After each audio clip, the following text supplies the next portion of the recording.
Good morning, crew. It is April 21st. That is a Sunday. And this is an update on progress on Isvrin, as well as a little story about some other adventures we had yesterday.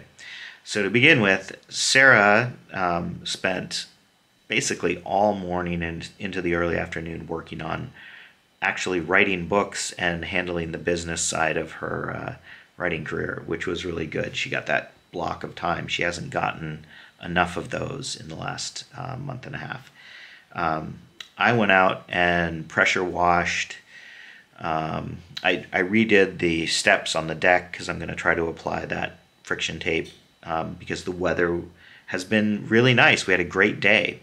I also just kind of sprayed off the front of the house. I did pressure wash the little wall, the low wall, to try to get some of the green off of that. I don't know, about 70% of it came off.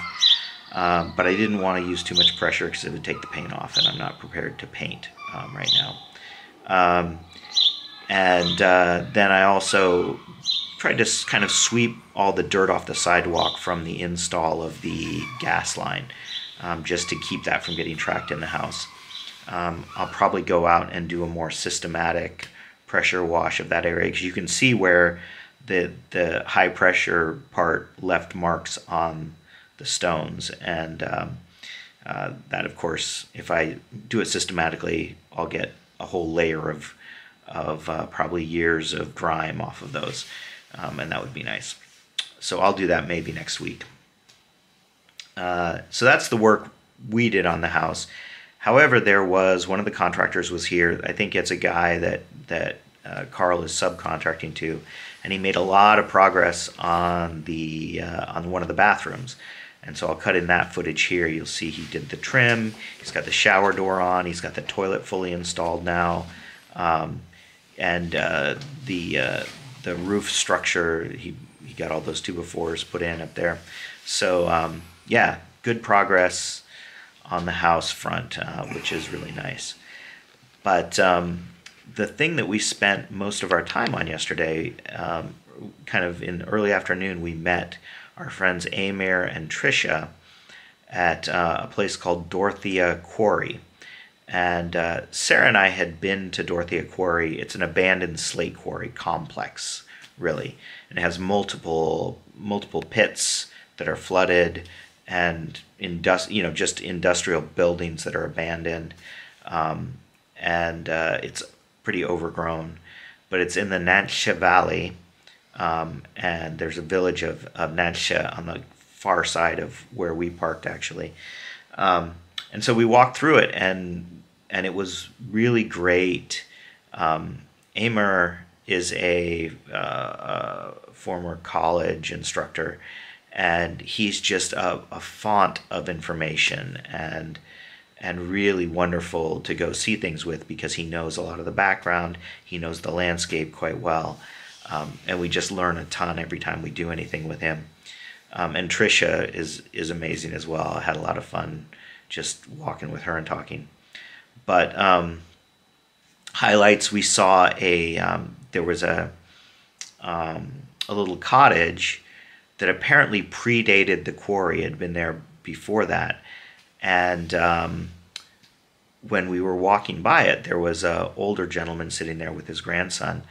And he started talking with Amir in Welsh, and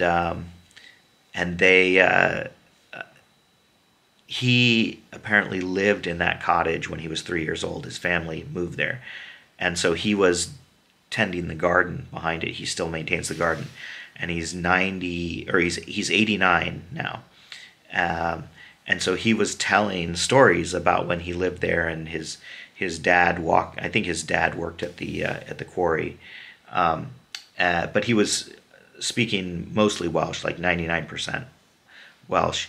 And Patricia at one point tried to get him to speak English, not very aggressively, so I would understand. But it was great that he was just speaking Welsh, and he was so cheerful, and it was just so awesome. And Sarah said she understood about 80% of what he was saying. And Amir kind of filled in the blanks afterwards. So that was a highlight. In addition, we had this kind of surprise at the far end of our walk. When we got to Nadsha, we were going to get some coffee, and we went into this little their old barracks or office buildings from the quarry that have now been converted into sort of shared retail space. You know, there was a yoga studio and I can't remember what else, but there's a coffee roaster there. They were closed, unfortunately, but one of the doors said Shissuellen on it. Shissuellen. I keep on the pronunciation of Llys. Shis. I always want to go shis, and it's actually shis, I think. Anyway, Shissuellen there, and the Shisoedd, did I already say this? Were these administrative centers of the Welsh princes. Also maybe palaces, but sort of like a cross between a courthouse and a royal residence. And there were 22 of them in Gwynedd, and the Normans tried to wipe them off the face of the earth. They tended to destroy them and try to expunge records of them. So Sarah and I did some research on this 3 years ago because we made a video. We found some archaeological reports, and I tried to map where all the Shisoedd were, and I knew there was one in Nadsha, and I actually had a dot on my map, but we didn't have cell service when we were there. So it was kind of cool that this door in this said Shissuellen on it. And then Sarah found a QR code next to a historic building, and it gave her a paragraph about that building, and it basically said this was part of the Shis that was there. So we found a couple buildings, a couple different locations, and because of that, we were able to find more information online about this. So it's always really exciting to see that. And I'd had this on my map previously, but everything I'd found online said there was really nothing there to see, or it was all private property, right? So it was really cool to be able to actually find those places and get to see them. I'll cut in some pictures throughout this of the walk through the quarry and some of the signs. I think there was some interesting graffiti as well. But that's enough for today. That's my story. I'm sticking to it. I'll have more for you on the house tomorrow.